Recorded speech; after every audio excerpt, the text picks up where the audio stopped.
Hi, this is Yavi here.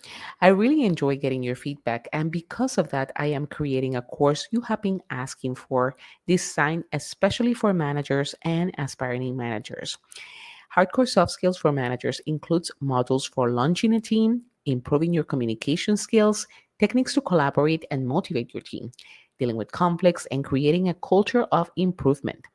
The course will launch soon, so go to my website, hardcoresoftskillspodcast.com/courses to reserve yours. Now, onto the episode. Did you know that a majority of workers, about 86% per research, believe that the main reason for workplace failures are caused by bad communication? Do you also know that if you have good communication at work, employee retention increases 4.5 times? And if you work remote in an organization, only about a quarter of you feel connected to your company. Communication is critical, and aside from learning how to speak and write effectively and being transparent, the medium matters. Today, I will show you what questions you need to ask yourself to select the right communication method: email, chat, phone call, face to face to help you be a successful communicator. Let's listen.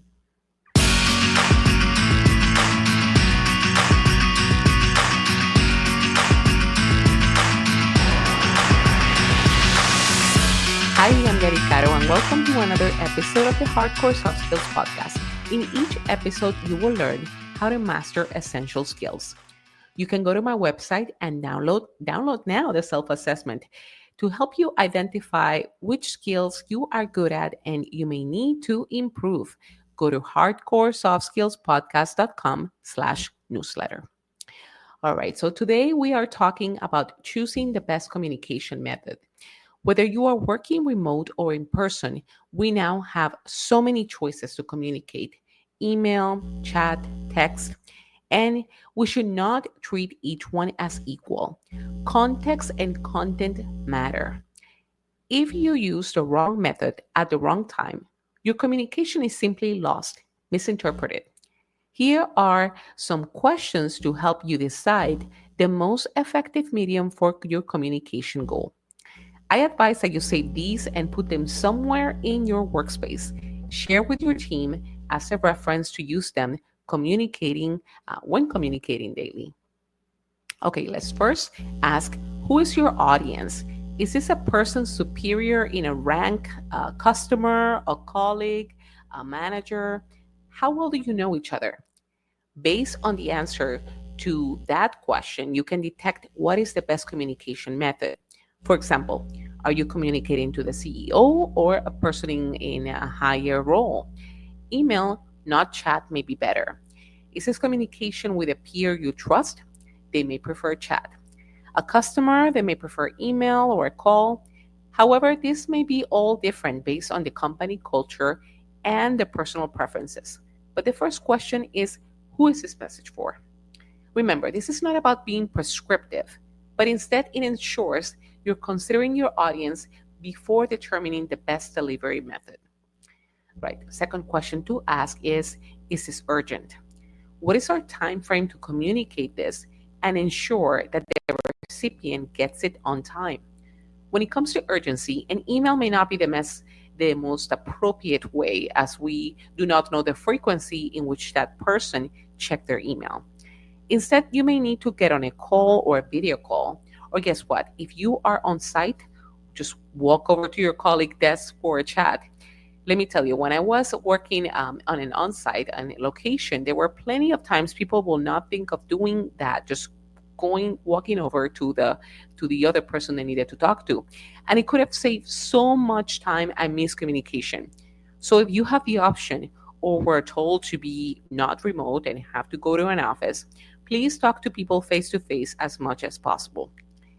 If the matter doesn't need an immediate response but is still important, scheduling a meeting might be a good way to address the situation.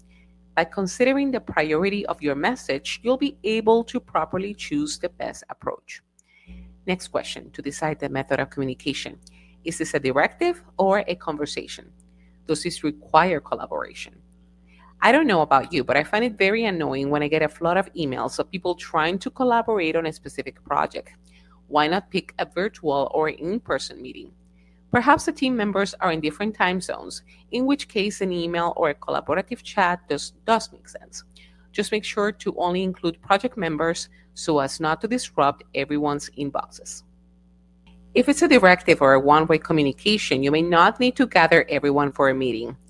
You can connect with that person over instant messaging, email, or in a scheduled meeting based on the message and the audience, be it your team members, your colleagues, your management, or your customers. All right, another question is, how complicated is the topic? I am not only referring to how difficult it is to explain, in which case you may require more than an email. I'm also talking about how sensitive is the subject. For example, if you need to address a conflict, you'll want to schedule a meeting instead of sending an email. I had a case with a former coworker, and he and I will enter into disagreements. I know he was online as he was chatting, but instead of hiding behind a keyboard to talk about the issue, I would ask, "Hey, why don't we just hop on a call and address the issue?" Of course, if someone is upset, you might want to wait until emotions calm down, in which case you should not be typing either.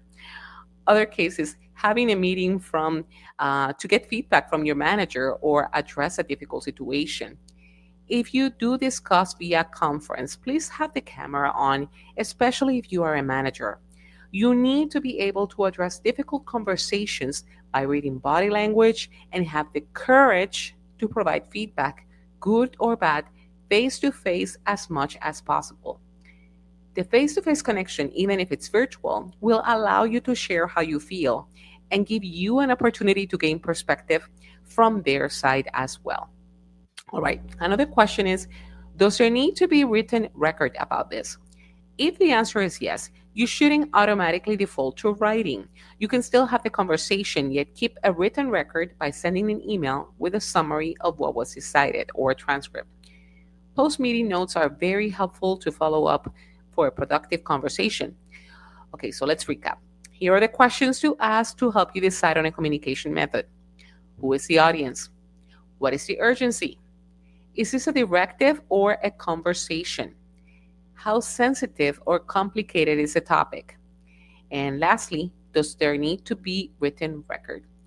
One more thing. As I was watching the other day a video of two guys chatting back and forth, and one person read the same message on a very angry way, yet another one read the replies as if the person was joking. So the point of this is that it's to avoid one tip to avoid miscommunication in written communications is to read aloud and try different tones. It can be very helpful to refine the message. All right. So what else would you add? Connect with me via LinkedIn at Yari Caro, and I want to know your thoughts. Once again, thank you for listening.